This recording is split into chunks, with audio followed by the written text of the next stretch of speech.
دوسری بات، اگر ہمیں ایسا لگتا ہے کہ ہماری دعائیں قبول نہیں ہوتی تو علماء نے لکھا ہے کہ اس کی ایک وجہ یہ بھی ہے کہ دعا قبول ہونے کی چند شرطیں ہیں، وہ شرطیں ہمارے اندر نہیں پائی جاتی۔ اگر وہ شرطیں پائی جائیں تو ضرور اللہ تعالیٰ دعا کو قبول فرمائے۔ پہلی شرط ہے عقل حلال۔ عقل حلال کا مطلب یہ ہے کہ ہمارا کھانا پینا پہننا یہ سب چیزیں حلال کی ہونی چاہیے۔ اللہ کے نبی صلی اللہ علیہ وسلم نے ایک شخص کا تذکرہ کرتے ہوئے فرمایا، لمبا سفر کر کے کعبۃ اللہ کے سامنے کھڑا ہو گیا، جا کے کعبۃ اللہ کے سامنے احرام پہنے کھڑا ہے، ہاتھ اٹھا رکھے ہیں، نظر آسمان کی طرف ہے اور کہہ رہا ہے، یا ربی یا ربی یا ربی، ومطعمہ حرام ومشربہ حرام وملبسہ حرام وغذی بالحرام فأنا یستجاب لذالک۔ اس کا کھانا حرام، اس کا پینا حرام، اس کے بدن پہ جو کپڑے ہیں وہ حرام، اور اس کا جسم جو پرورش پایا وہ حرام کے پیسے سے پرورش پایا، تو اس کی دعا کیسے قبول ہو سکتی ہے؟ تو دعا کی قبولیت کی پہلی شرط یہ ہے کہ آدمی کا کھانا پینا پہننا حلال کا ہو۔ دوسری شرط یہ ہے دعا کی قبولیت کی صدق مقال، کہ آدمی کی زبان سچی ہو۔ شیخ المشائخ حضرت مولانا شیخ ذوالفقار احمد نقشبندی دامت برکاتہم کے پاس ایک نوجوان آیا اور آ کے کہنے لگا کہ حضرت مجھے کوئی ایسا طریقہ بتا دیں کہ میری ہر دعا قبول ہونے لگے۔ حضرت نے فرمایا کہ میرے بیٹے تو اپنی زبان کو سچا کر لے، اگر تیری زبان سچی ہو جائے گی اللہ تبارک و تعالیٰ تیری ہر دعا قبول کرے گا، تیری کوئی دعا رد نہیں ہوگی۔ مگر افسوس ہے کہ آج ہم نے جھوٹ بولنے کو اپنا شعار بنا لیا، باتوں باتوں میں جھوٹ بولتے ہیں، اور کمال بات یہ کہ ہم نے جھوٹ کا نام بھی بہانہ رکھ لیا۔ حضرت نے لکھا ہے کہ جھوٹ کا نام بہانہ نہ رکھیں، جھوٹ کا نام جھوٹ ہی رکھیں، کم سے کم توبہ کی توفیق تو ہو جائے گی۔ اگر اس کا نام بہانہ رکھو گے تو توبہ کی توفیق بھی نہیں ہوگی۔ حدیث کے اندر آتا ہے کہ جب آدمی جھوٹ بولتا ہے اس کے منہ سے ایسی بدبو نکلتی ہے کہ رحمت کے فرشتے کئی میل دور چلے جاتے ہیں۔ ایمان سے بتاؤ، جب آدمی جھوٹ بولے گا اور رحمت کے فرشتے دور چلے جائیں گے تو دعا کیسے قبول ہوگی؟ اس لیے میرے بھائیوں، دعا کی قبولیت کی دوسری شرط یہ ہے کہ آدمی کی زبان سچی ہو، آدمی جھوٹ نہ بولے، چاہے وقتی طور پہ تھوڑا سا نقصان ہی کیوں نہ ہو جائے، چاہے وقتی طور پہ ماں باپ کی ڈانٹ سننی پڑے، استاذ کی دو چار چھڑی کھانی پڑے، لیکن آدمی سچ بولے، جھوٹ نہ بولے۔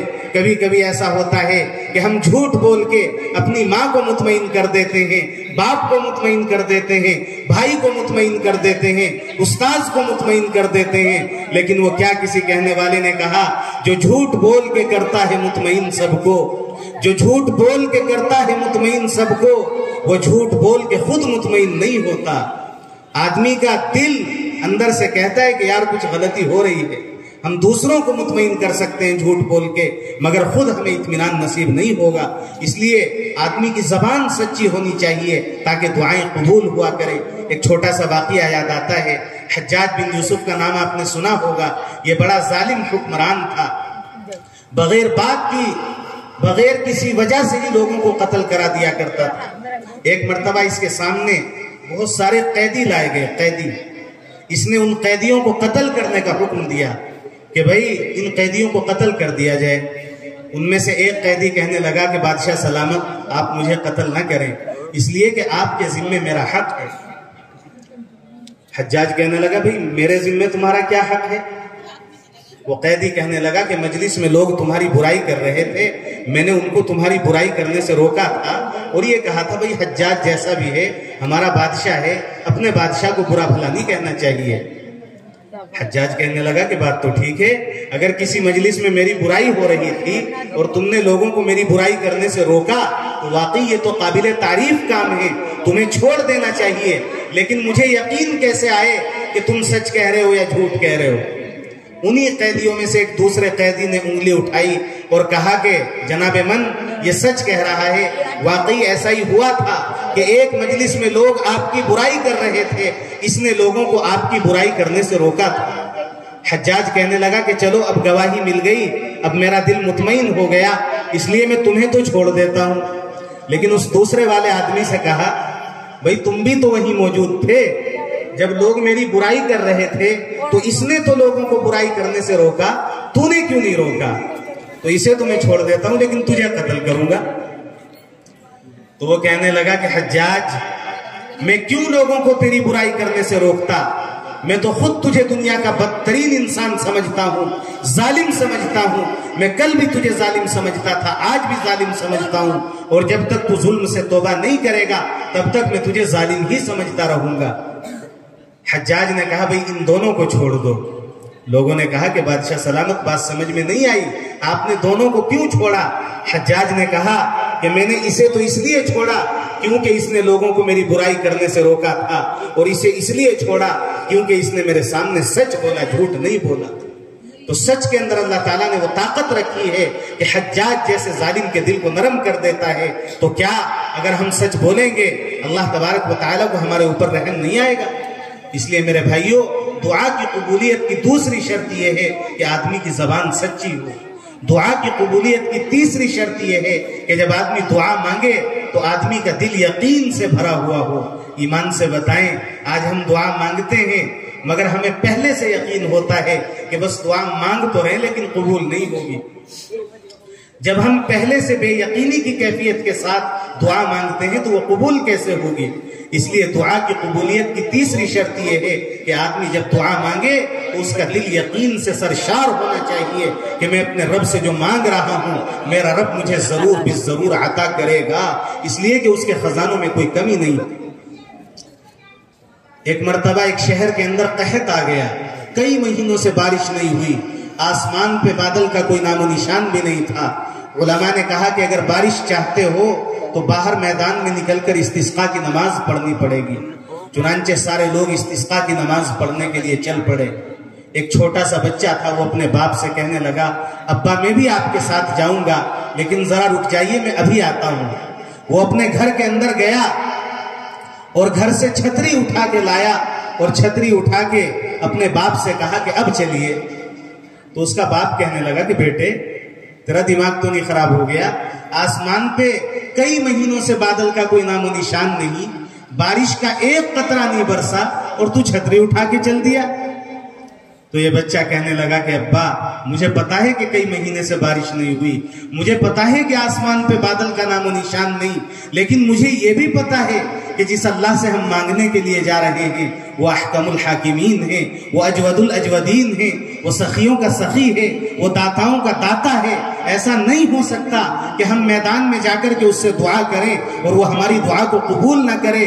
جب ہم بارش مانگیں گے وہ ضرور بارش عطا کرے گا، اور جب بارش ہوگی تو ہم بھیگیں گے۔ اس لیے میں چھاتا اٹھا کے لایا ہوں تاکہ ہم ادھر سے بھیگتے ہوئے نہ آئیں۔ اس کے باپ نے کہا کہ کاش اے میرے بیٹے جیسا یقین اللہ نے تجھے نصیب کیا ہے ایسا یقین ہمیں بھی نصیب ہو جاتا۔ اور واقعی میں جتنی مرتبہ بھی یہ واقعہ پڑھتا ہوں میرا جی چاہتا ہے کہ میں دعا کروں اے اللہ اس بچے جیسا یقین ہمیں بھی نصیب کر دے۔ تو دعا کی قبولیت کی تیسری شرط یہ ہے کہ آدمی جب بھی دعا مانگے تو یقین کے ساتھ مانگے۔ چوتھی شرط یہ ہے کہ جب آدمی دعا مانگے اللہ کی طرف کامل و مکمل توجہ سے دعا مانگے۔ ان اللہ لا يقبل الدعاء عن كل قلب لاهن، اللہ تعالیٰ غافل دل کی دعا قبول نہیں کرتا۔ ہمارا حال یہ ہے کہ ہم دعا بھی مانگ رہے ہوتے ہیں، ادھر دیکھ رہے ہوتے ہیں، پیچھے دیکھ رہے ہوتے ہیں، ادھر دیکھ رہے ہوتے ہیں، ادھر دیکھ رہے ہوتے ہیں، اس کو مار رہے ہوتے ہیں، اس کو چونٹ رہے ہوتے ہیں، اور دل کی تو بات ہی مت پوچھئے۔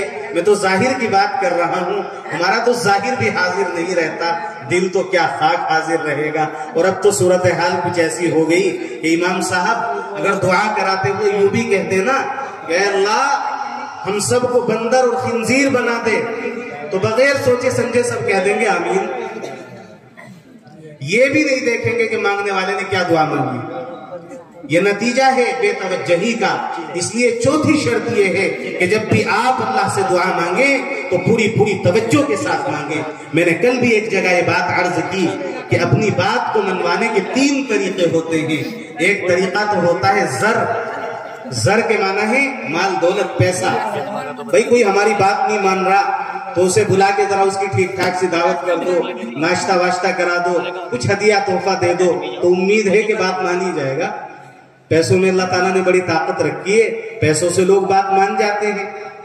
دوسرا طریقہ اپنی بات منوانے کا ہوتا ہے زور کے معنی طاقت۔ بھئی کوئی ہماری بات نہیں مان رہا تو طاقت سے اپنی بات منوا لے، لیکن ایمان سے بتاؤ مسلمانوں، کیا اللہ سے کوئی اپنی بات طاقت سے منوا سکتا ہے؟ تو زور سے تو ہم اللہ سے اپنی بات نہیں منوا سکتے۔ دوسرا طریقہ ہے زر، یعنی مال دولت۔ کوئی مال دولت ہمارے پاس ہے ہی کتنا، اللہ تو سارے خزانوں کا مالک ہے، اللہ کو ہمارے خزانوں کی کوئی ضرورت بھی نہیں ہے، تو پیسے دے کے بھی ہم اللہ سے اپنی بات نہیں منوا سکتے۔ تیسرا طریقہ ہے زاری۔ زاری کے معنی آتے ہیں رونا دھونا، رو دھو کے یقیناً ہم اپنے اللہ سے اپنی بات منوا سکتے ہیں۔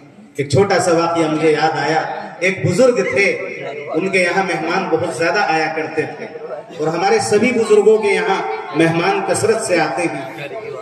ہم سب کے آقا جناب محمد الرسول اللہ صلی اللہ علیہ وسلم کے یہاں کثرت سے مہمان آیا کرتے تھے، اور حضور مہمانوں کا بڑا اکرام کیا کرتے تھے، ان کے کھانے پینے کا بڑا خیال کرتے تھے۔ ہمارے جتنے بھی اکابر گزرے ہیں، حضرت خواجہ معین الدین چشتی اجمیری رحمت اللہ علیہ کے بارے میں آتا ہے کہ جب کسی گاؤں میں جاتے تھے تو سب سے پہلا کام یہ کرتے تھے، اپنے مریدوں سے کہتے تھے کہ پورے گاؤں والوں کی دعوت کر دو۔ کھانا بنایا جاتا تھا، اور گاؤں سے باہر میدان میں سارے گاؤں والوں کو کھانا کھلایا جاتا تھا، اور اگر کوئی آتا نہیں تھا تو بار بار آدمی بھیج کے اسے بلایا جاتا تھا کہ بھئی آپ کو آنا پڑے گا۔ اس طریقے سے سخاوت کے ساتھ دسترخوان وسیع کر کے ہمارے اکابر نے دین کو دنیا تک پہنچایا ہے۔ حضرت خواجہ نظام الدین اولیاء کے بارے میں آتا ہے کہ کئی ہزار آدمی ایک وقت میں آپ کے دسترخوان پہ کھانا کھایا کرتے تھے۔ تو اسی طریقے کے ایک بزرگ اور تھے، ان کے یہاں بھی مہمان بہت زیادہ آتے تھے، مگر آمدنی اتنی زیادہ نہیں تھی، تو نتیجہ یہ ہوا کہ وہ بیچارے مقروض ہو گئے، لوگوں سے قرض لیتے تھے اور مہمانوں کی مہمان نوازی کرتے تھے۔ اتفاق یہ ہوا کہ بیمار پڑ گئے، بہت زیادہ بیمار ہو گئے۔ اب جب لوگوں کو پتا چلا کہ حضرت تو بیمار ہو گئے، تو سارے کے سارے لوگ اپنے پیسے مانگنے کے لیے حضرت کے پاس آ گئے۔ حضرت سے کہنے لگے کہ حضرت موت زندگی کا کوئی بھروسہ نہیں، پتہ نہیں ہم پہلے چلے جائیں یا آپ پہلے چلے جائیں، آپ نے ہمارے اتنے پیسے لے رکھے ہیں، اللہ کے واسطے آپ ہمارے پیسے واپس کر دو۔ حضرت نے کہا بھئی پیسے تو ہیں نہیں، بیٹھ جاؤ۔ سب کو بٹھا لیا۔ تھوڑی دیر کے بعد اس گلی سے ایک بچہ گزرا جو حلوہ بیچ رہا تھا، حلوہ۔ حضرت نے فرمایا بھئی اس بچے کو بلاؤ۔ وہ جو حلوہ بیچ رہا تھا اس بچے کو بلایا گیا، اور حضرت نے فرمایا بھئی جتنے لوگ یہاں بیٹھے ہیں ان سب کو تھوڑا تھوڑا حلوہ کھلا دو۔ چنانچہ اس بچے نے بیچارے نے اپنی تشتری میں سے تھوڑا تھوڑا حلوہ سب کو دے دیا، سب نے حلوہ کھا لیا اور بڑے خوش ہوئے کہ حضرت نے حلوہ کھلا دیا، شاید اب قرض بھی ادا کریں گے۔ اب جب حلوہ سارا ختم ہو گیا تو وہ بچہ کہنے لگا کہ حضرت لائیے میرے پیسے دیجئے۔ حضرت نے کہا بھئی یہ سارے بھی پیسوں کے لیے بیٹھے ہیں، تو بھی بیٹھ جا۔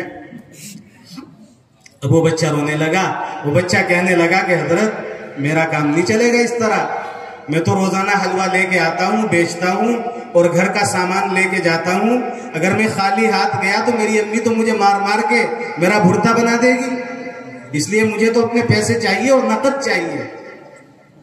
اور اس بچے نے رونا شروع کر دیا، خوب رویا خوب رویا۔